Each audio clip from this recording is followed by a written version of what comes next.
Hi guys, welcome to John Street. In today's video we're going to talk about hanging baskets, just kind of all different plants that are be more trailers. Some of these could also be climbers, but for this video, for the intentions of this video, we're just going to talk about the fact that they trail, not the fact that they can climb or if they're better climbers. Just keep that in mind when I show you a few things. But these are just a good collection of some really fun hanging plants to give more of that like indoor jungle vibe.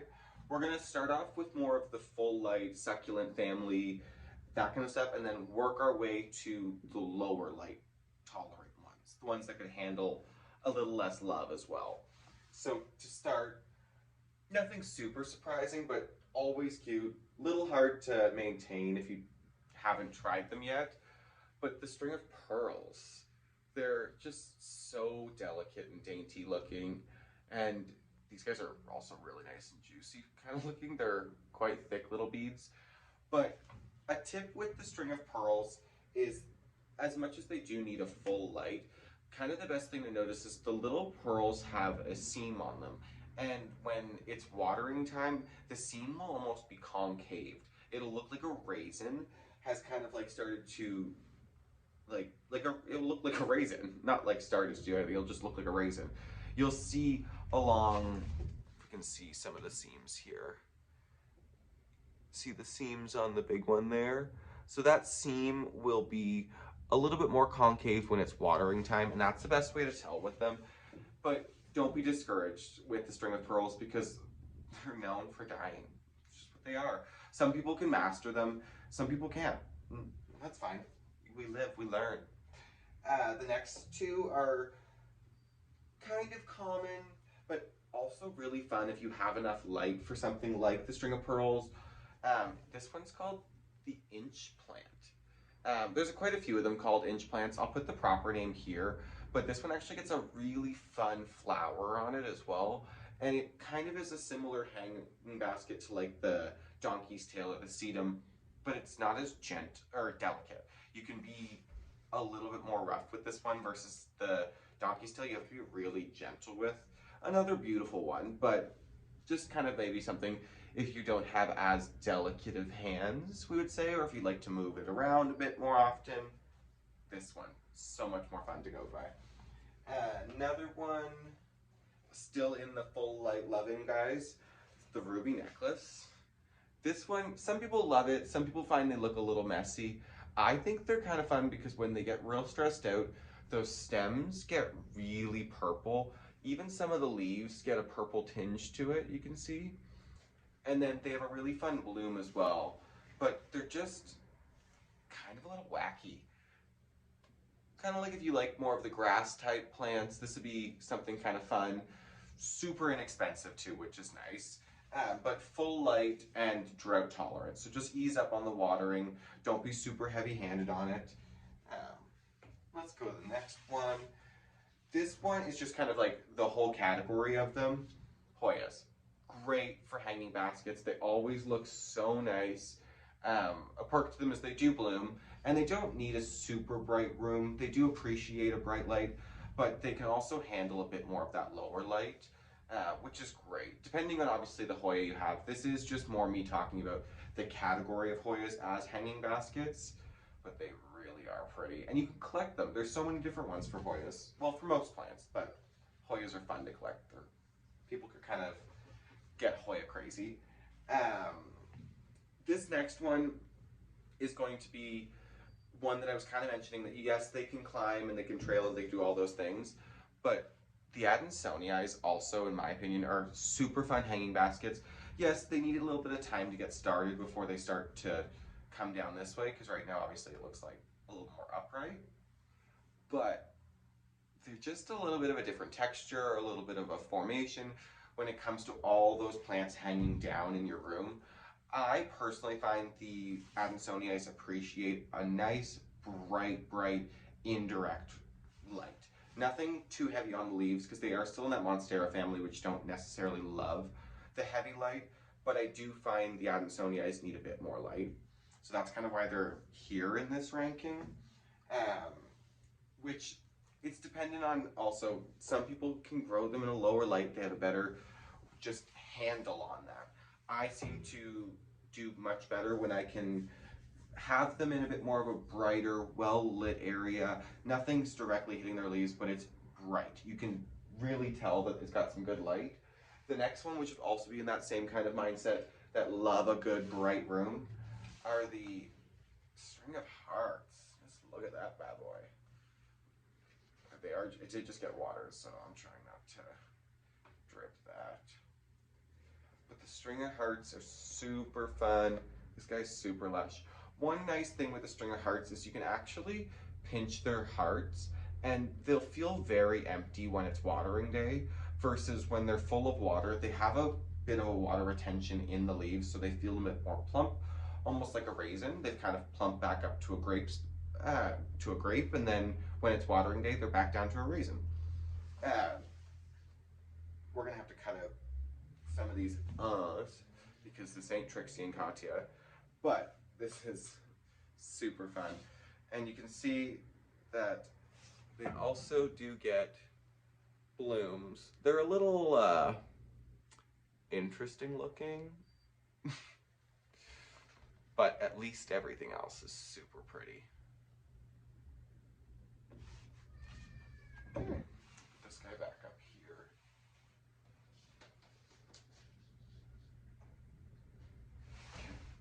Next, we're going to talk about a few of the Tradescantias, because some of them range in lighting. I find some of them are really good with lower lighting, kind of the darker leaved ones, but I find this one specifically does appreciate a bit more of that bright light. And that one is the Pink Lady.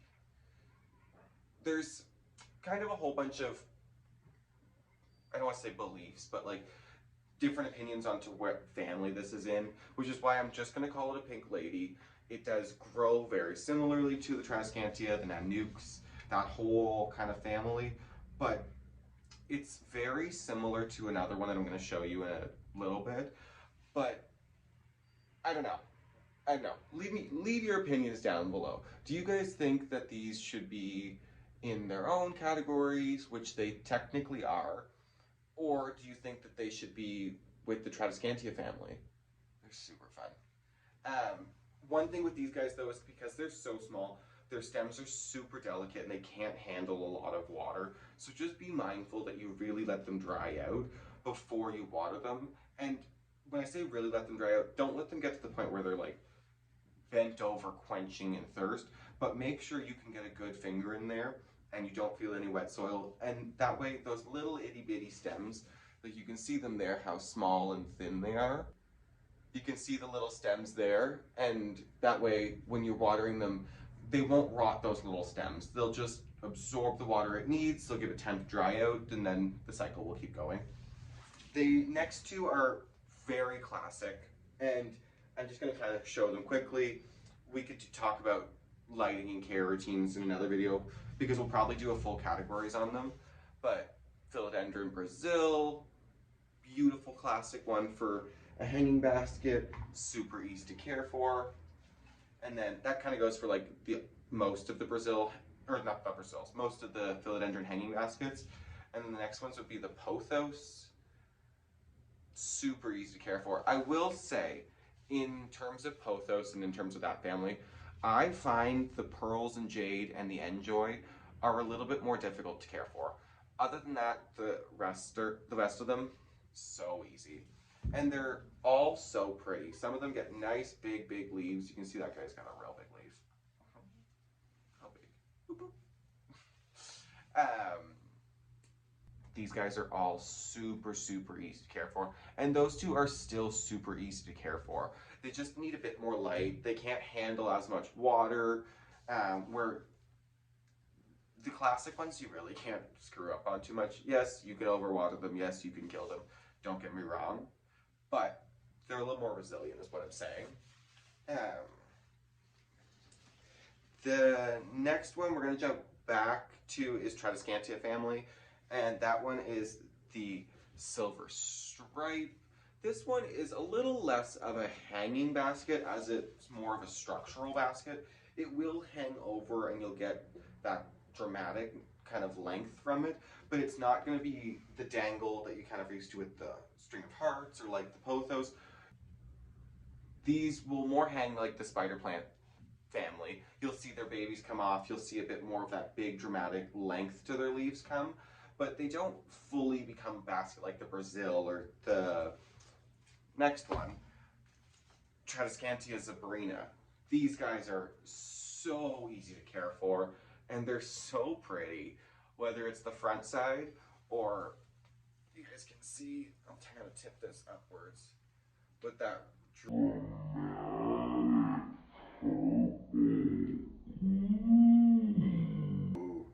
yes. Medium light, they don't need anything super bright. What's nice is you can put them outside, at least here in Canada, or in Ontario, in this part of Canada, for the summer, and they'll just grow like crazy. And then you can bring them in the fall. Make sure you do a full pest management if you are going to do that though, because you don't want to bring stuff in and out.